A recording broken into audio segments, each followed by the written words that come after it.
Hey guys, thanks so much for your support this season. And don't worry, we'll be coming back very soon with brand new episodes and all new stories. So please stay subscribed. And if you're enjoying the show, tell a friend. Help spread the word.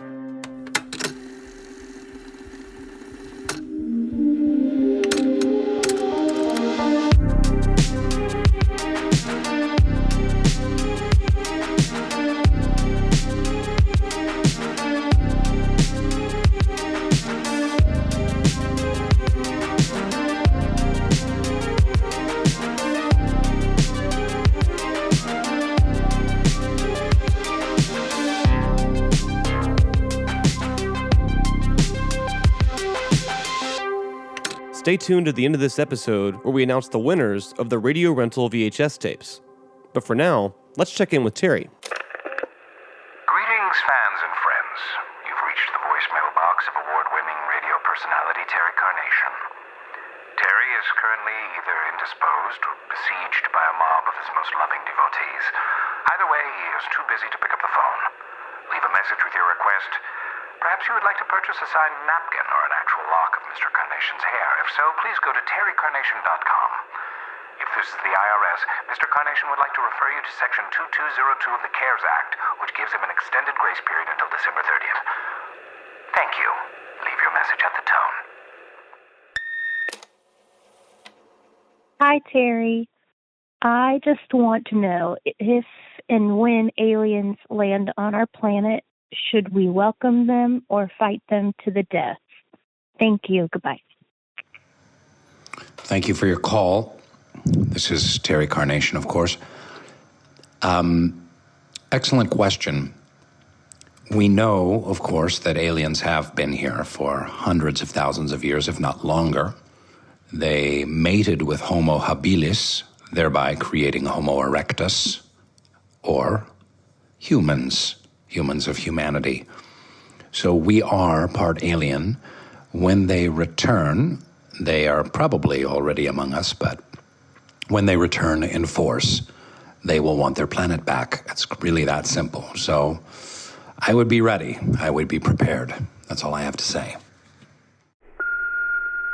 Hello, Terry Carnation. I was just wondering what your love life looks like. Are you single? Are you seeing someone? I am curious to know. Thanks. Love the show. Bye. Thank you for that question. That question, well, it hits hard. I've got to be honest with you. Many of you know that several years back, I lost my wife, Zelon. I literally lost her somewhere. I believe in Tijuana. I don't remember. I had been imbibing for a while, but she is gone. She has disappeared, Zelon, Vietnamese, and I have been in a state of perpetual heartbreak ever since. Recently, I've been thinking about getting back on the dating horse, as it were, and so what I've undertaken is posting pictures of my feet to some sexual foot fetish websites, hoping that there is a woman out there that finds my feet exciting, irresistible. I understand people are willing to pay a lot of money for feet and access to the right feet. I have incredibly beautiful feet and gams. So perhaps I'll find Mrs. Right out there. Mrs. Right will enjoy my peds, and we can have a mutually beneficial relationship. So wish me luck, America. Thank you. Hi, Terry. My name is Faith. I love your video store, and I think you do a great job running it. I was just wondering, if you had to direct your own video, what would it be about and why? Please answer my question. Thank you. My, you're quite pushy. Please answer my question. You know what? I may not answer your question. You know what? Fuck you. No, of course I'll answer your question. But seriously, stop being so pushy. I have written a film script called The Secret of Emily's Hair. I'm sorry, did I say secret? The Haunting of Emily's Hair. And it's a think piece. it's a bit gruesome. It involves personal hygiene. It involves the underworld, the netherworld, as 'twere. Do I have the skill set to bring this to life? Do I have the skill set to run a crew of 200 people and place the cameras where they need to be, provide the editing, the music, the post-production, the special effects and visual effects to bring a story like this to life? Well, yes, I do. So if you know any financiers, please direct them my way for the upcoming horror opus, The Haunting of Emily's Hair. Thank you for your call, Pushy. Hey, Terry, it's Keegan. Just wanted to call, say hi. Thank you for sharing your story with us. I did have one quick question for you. I don't know who my dad is, and I wanted to know if you would be my dad. I know you don't love kids, but I'm an adult, so I'm not sticky or anything, but I need a dad. So let me know. Thanks. Keegan, thank you so much for your call. I actually get this request a fair amount. I will say that many people listen to my voice. They listen to the show. They call in. They're interested in dark air radio or radio rental or what have you, and see me as a surrogate father figure. I would, however, need to reject your offer as your name is Keegan, and I'm so sorry I don't understand that name. It's a series of consonants and vowels that really have no place bumping up against one another. So I'm very sorry. Thank you for your call. Hi, Terry. I was just wondering, what decade do you think you're stuck in? I'm not sure of your question. What decade do I think I'm stuck in?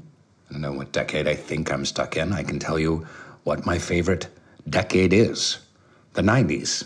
And if I'm stuck in the 90s, so be it. Oh, by the way, I'm speaking about the 1890s.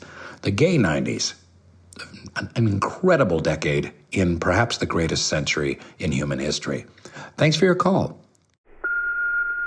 Terry Carnation, I'm going to speak really fast because I don't know how quick this is going to cut me off, but God damn it, let me tell you, I adore you. You're delightful. You're delectable. You remind me of the Crypt Keeper. You're absolutely glorious. But listen, I just wanted to say that this is my most favorite podcast I've ever heard in my life. My name is Christopher Fly. You can use my name on air.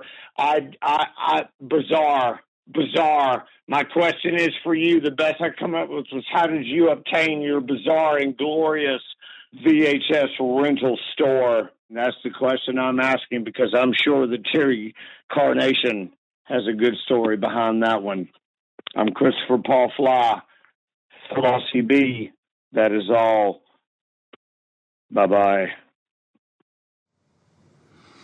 What a strange person. Thank you, Christopher Fly. Thank you so much for permission to use your name on the air. Excellent question. How did I, Terry Carnation, raconteur, man about town, disc jockey, traveler, provocateur, obtain the radio rental, VHS rental video store? Well, I tell you, Christopher Fly, I inherited it from my Aunt Connie. She passed away under mysterious circumstances, and I found myself with a video store. Many of my family members, early on in the ordeal of her passing, or disappearance, rather, I should say, were certain that I was implicated. I was involved in some way, shape, or form, because I knew very well that I would be inheriting this wonderful video store from my beloved Aunt Connie. But I can assure you that even though, yes, we were hiking, and yes, there were many swift rivers and cliffs and crevasses in the area, I had nothing to do with her disappearance. It was some kind of creature, some kind of dark thing, some kind of animism I'm certain that I saw on the trail, and I will miss you, Aunt Connie, to the end of my days. Thank you. Terry Carnation. This is Catherine Caldwell. I wanted to ask you two questions. My first question is, what is your favorite movie of all time? And then number two, if you could be any villain from all of, cinema history, what villain do you think you would be? Thank you, Terry Carnation. I have thoroughly enjoyed your show. Thank you for your wonderful questions. Well, my favorite movie of all time, quite simply, Vincent Price's The Tingler by William Castle. In its original incarnation, however, as you know, the theater seats were rigged to vibrate during electronic shocks, shall we say. So there was a surround sounds, a sensoritory experience, if you were, as it were. And when watching at home, when enjoying at home, even on the YouTubes, one needs to evoke a similar kind of physical reaction. I use a vibrating egg that my ex-wife kept by the side of the bed. I'm not sure of its function. I believe it was for mixing pancake batter. I'm not sure. It's Japanese. I put the vibrating egg vitamin. I put the vibrating egg, I just sit on it. And at times when it is supposed to vibrate, I turn it on to achieve the same sensation. Favorite movie villain of all time? George Lucas. Hi, Terry Carnation. I was just calling to ask if you've ever heard of the chain stores that were called Blockbuster. Not sure if you know about it, but they rent movies, and it's kind of out of business now. Anyway, I hope you're doing well, and I love the show. Bye. Thank you for your call. Of course, I know Blockbuster. I was, after all, alive in the 80s and 90s, the height of Blockbuster. And it is my firm belief that very soon we will go back to a similar renting structure economy. It makes the most sense. I mean, think about it. You have to sit at home and figure out your television remote and pick from one of thousands of titles that you want to watch, or you can simply get in your car and drive several miles down the road, find parking, no matter what the weather, walk across the parking lot into a local video store rental house, and you see the titles up on the wall. You can read the boxes. You can see which actors are in them. It makes far more sense. And so that is why I have invested a large sum of money in not only radio rental, but several video rental houses springing up in the Los Angeles area. Thank you for your call. Hi, this message is for Terry Carnation. This is Danielle Gack from Chicago. I was just wondering if you had any comments on the potential feud with Joe Rogan. I'm not sure what he thought about you being more number one than him. So seeing if you wanted to weigh in. Congrats. Love Radio Rental. Thanks. Bye. Thank you so much, Danielle. Thank you for that call. Feud. I'm not here to feud with anyone. Not the least of which Mr. Rogan, no hair. I'm not here to feud with Joe Cueball Rogan. I'm not here to wrestle with him, cretin. I'm simply trying to tell incredible stories, true stories, to bring them to an audience, let people hear them. And Mr. Joe Rogan, Windbag, is welcome to his show, welcome to his reality, and really no hard feelings whatsoever. Thank you so much. Hello, Terry Carnation. This is Mary Rose. This question is actually for Malachi. I was just wondering if he thinks that Bruce Campbell is overrated or not, and what his favorite pastry is. Have a great day.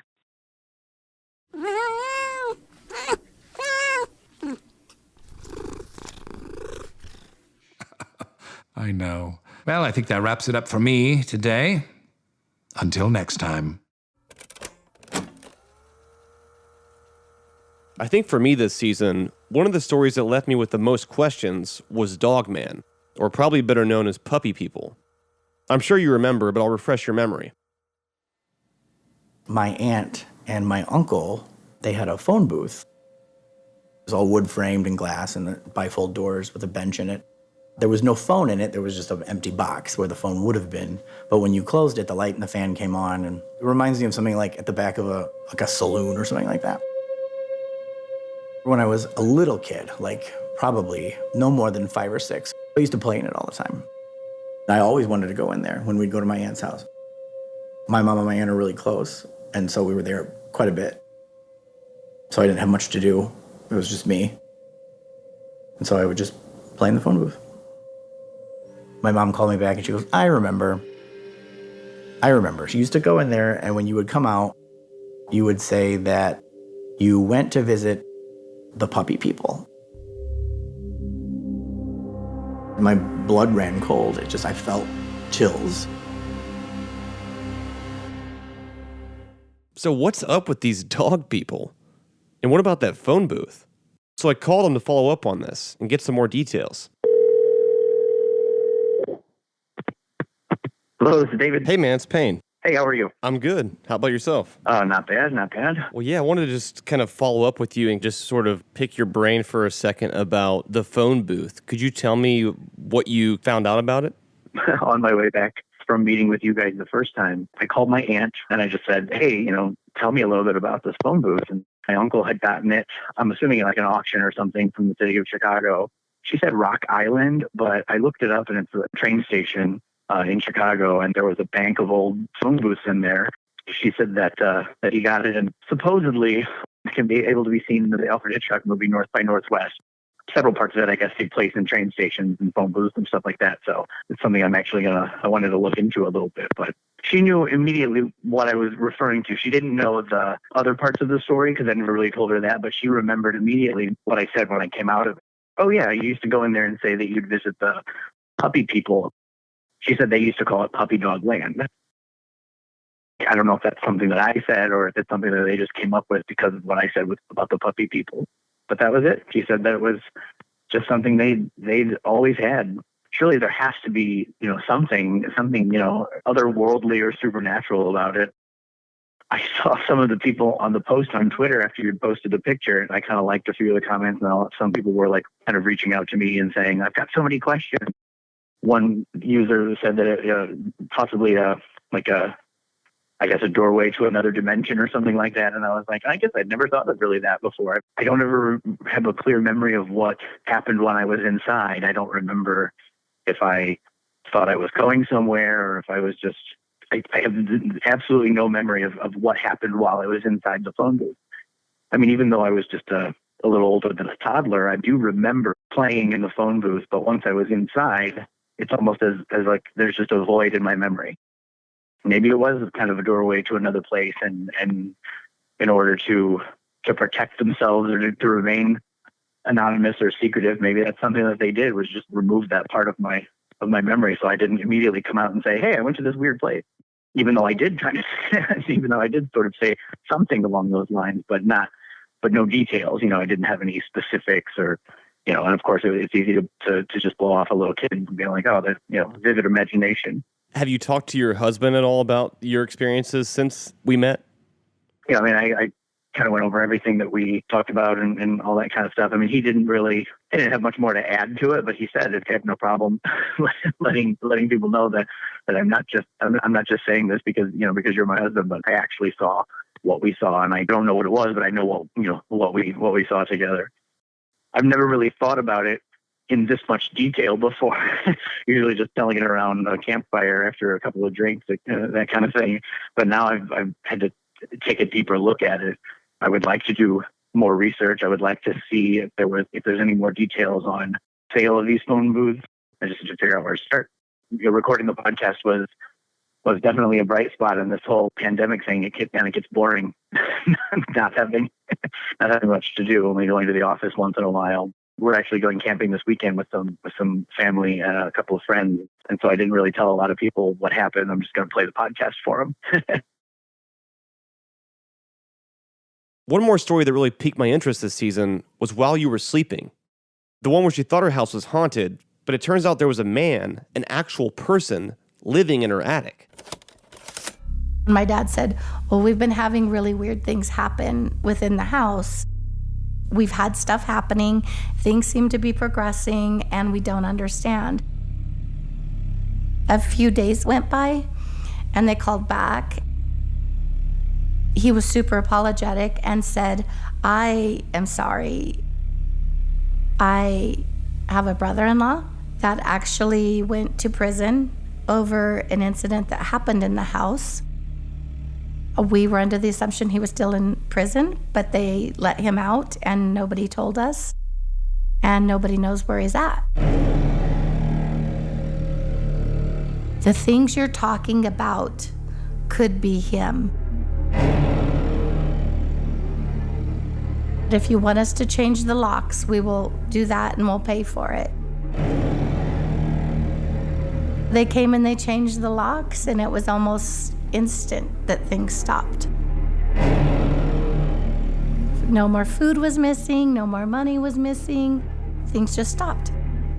Who was this guy living in her house? He had recently got out of prison too. What did he go to jail for? There was a bank in Fort Morgan that was robbed, and it was him. I've spoken with the policemen in our town, and they said it was actually an aggressive robbery in the sense that it was a holdup. She sent me some old newspaper articles she'd found.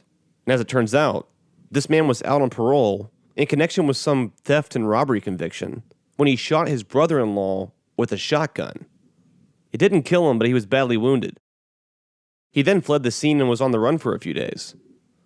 And when I was probably 10 or 11, the library had a display of famous crimes in Morgan County. And the house, our house, was in it. From the original standoff when he shot the brother, and they tear gassed the house and couldn't find him.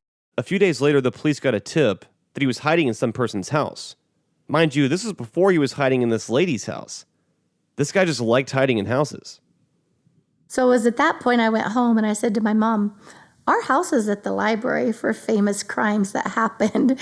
And she was like, oh yeah? And I said, yeah. I said, what's going on? So it was at that point that our parents set us down and were like, well, we need to tell you guys what happened when we first moved in. So police got a tip that he was hiding in this random house, and they show up, they raid the house, they use tear gas. It sounds like it was insane. And they eventually find him hiding in a crawl space. They arrested him and the guy whose house it was for harboring a fugitive. All this happened before he was hiding in the house when the lady lived there. So when he finally gets out of jail for this, he goes back to the house and just lives there when another family is living there. It wasn't until I reached out to you guys that we did the research to find the old newspaper articles and seeing his face and hearing him, how he escaped and was found in the other house within a crawl space. That was his MO. That was something that he liked to do. I just am like, get the goosebumps, and now talking about it again and seeing his face. Once we pulled the newspaper articles and seeing his face was super creepy. Radio Rental is created by Payne Lindsay and brought to you by Tenderfoot TV in Atlanta. Executive producers Payne Lindsay and Donald Albright. Hosted by Rainn Wilson as his character, Terry Carnation. Produced by Payne Lindsay, Mike Rooney, and me, Meredith Stedman. Written by Meredith Stedman with additional writing by Mark Laughlin. Sound design by Cooper Skinner. Original score by Makeup and Vanity Set. Additional production by Christina Dana and Mason Lindsay. Cover art by Trevor Eiler and Rob Sheridan. Voice acting by Ryan Jones, Casey Willis, and the Tenderfoot TV team. Shout out to Tiny Doors ATL for the creation of our real-life miniature radio rental store. You can check that out and more on their Instagram at Tiny Doors ATL. Special thanks to Grace Royer and Oren Rosenbaum at UTA, as well as support from the Nord Group, Station 16, Beck Media and Marketing, and the team at Cadence 13. If you have a radio rental story that you'd like to share, please email us at yourscarystory@gmail.com or contact us via the form on our website, radiorentalusa.com. Follow us on Instagram at Radio Rental and on Twitter at Radio Rental USA. You can also follow the beloved Terry Carnation on social media. Just search @TerryCarnation. On behalf of the Radio Rental Store, we'd love it if you'd subscribe, rate, and review. And don't forget to share our show with a friend of the genre. Thanks for listening.